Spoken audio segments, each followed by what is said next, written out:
អ្នកមកពីលក់ស្វាយចន្ទីញ៉ាំអីគេញ៉ាំមកទៅញ៉ាំសាច់គោអត់បាក់ជើងមួយHello សួស្តីពុកម៉ែបងប្អូនកូនគួយទាំងអស់គ្នាវីដេអូនេះតពីវីដេអូវគ្គមុនវីដេអូកាលពីចូលឆ្នាំខ្មែរបងប្អូននេះជាទស្សនវិជ្ជាចំការស្វាយចន្ទីរបស់កុងឯណានឹងតែនៅខេត្តកំពង់ធំផ្សេងយើងគ្រាន់ហើពេកស្វិតផ្លែប្រវាក់មួលអានេះទៅពីដើមថ្មីមិនទាន់បាន5ឆ្នាំទេដឹងតើបាន5ឆ្នាំទេតូចញៀបចឹងនេះប៉ុនផ្លែធំរបស់វាតាល្អតានេះឡើងតលុកដេកសិនដេកហើយងើបពីហត់ហើទៀតលយហ្មងណាអ្នកនេះអ្នកហើចន្ទីលំដាប់ VIP នេះអាយអូម៉ាធំល្អខាងនេះឡើងតលុកប្តីអ្នកអង្គុយមួលប្រពន្ធអ្នកដើររើសដើរបេះបានមិនបេះនេះប្តីប្រពន្ធបើសិនជាចន្ទីនឹងផ្លែច្រើនគាត់រើសមួយថ្ងៃបានប្រហែលជាលើសពី100គីឡូអីហ៎បើយកទៅថ្លឹងគិតឈ្នួលថ្លៃរើសទៅក្រែគ្រាន់បានទេតាបងប្អូនមួយថ្ងៃពេលខ្លះចង់100000នៃដែរហ្នឹង10លើអីក៏មានដែរដល់នេះច្រើនមកនេះដល់ទឹកមិញ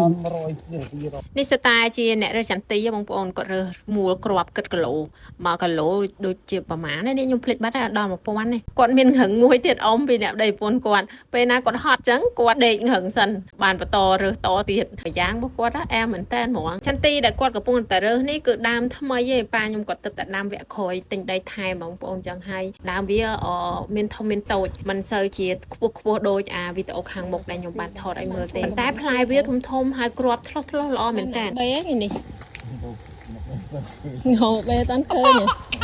ហូបឆ្លេះហ្មងធំមកជួរនេះអានកន្លះបេនេះធំតាអូគ្រាប់ធំណាខាងនេះ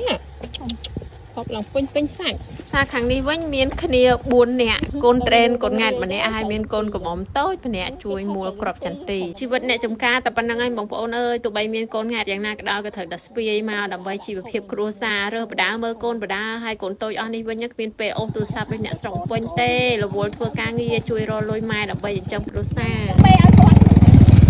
ពេលគេរើសរួចហើយពេលល្ងាចហ្នឹងប៉ាខ្ញុំក៏យកម៉ូតូមកដើរជញ្ជូនដើម្បីដឹកយកទៅថ្លឹងនេះគឺមិនមែនថ្លឹងលក់ទេណាបងប្អូនគឺថ្លឹងគិតគីឡូដើម្បីឲ្យអ្នកមួលគ្រាប់និយាយពីរឿងម៉ូតូអាចាស់របស់ប៉ាខ្ញុំហ្នឹងប្រហែលជាជិត30ឆ្នាំណាបងប្អូនអូយខ្លាំងសាហាវម៉ូតូគេហៅម៉ូតូអាការ៉េហ្នឹងមួមមែនសុំតសើអស់កៅអៅមិនគឺនៅតែដឹកអីវ៉ាន់បានហើយធន់មែនតើឆ្នាំនេះចន្ទីលក់បានថ្លៃហ៎បងប្អូនតម្លៃដូចជាពេលហ្នឹង6200អញ្ចឹងឯង1គីឡូអត់ដូចឆ្នាំមុនទេឆ្នាំមុនប្រហែលជាដល់នឹងក្នុងខែហ្នឹងអី1គីឡូត្រឹមតែ3900 3500អីប៉ុន្តែឆ្នាំនេះនៅតែថ្លៃប៉ុន្តែគ្រាន់តែថាផលក៏វាបានតិចដែរបានតិចជាងឆ្នាំមុនពាក់កណ្ដាលជំនួសខុសណាស់កាដង Hello នាំគ្នាទៅលក់ដូងជាមួយនឹងគ្រាប់ស្វាយចន្ទីជួយដំណើរទៅហើយកងអ្នកបើកឡានតែឯណាពេលរើសស្វាយចន្ទីនឹងអត់មានមុខទេដល់ពេលឡើងជិះឡានទៅលក់វិញហ្នឹងសប្បាយចិត្តខ្លាំងជួយចិត្តជិះឡានអញ្ចឹងបងប្អូនងាយណាស់បានជិះពេលដែលបានជិះឡានហ្នឹងគាត់ថាលហើយស្រួលអញ្ចឹងទៅឥឡូវហ្នឹងដឹកស្វាយចន្ទីហើយនឹងដូងយកមកលក់នៅផ្សាររៀងឆ្ងាយគ្រាន់បើដែរថ្ងៃនេះថ្ងៃចូលឆ្នាំផងចន្ទីក៏អត់សូវមានអ្នករើសអញ្ចឹងហើយលក់អត់សូវបានច្រើនទេបានតែប្រហែល100គីឡូប៉ុណ្្នឹងឯងមកពីលក់ស្វាយចន្ទីញ៉ាំអីគេញ៉ាំមកទៅញ៉ាំសាច់គោអត់បាក់ជើងមួយ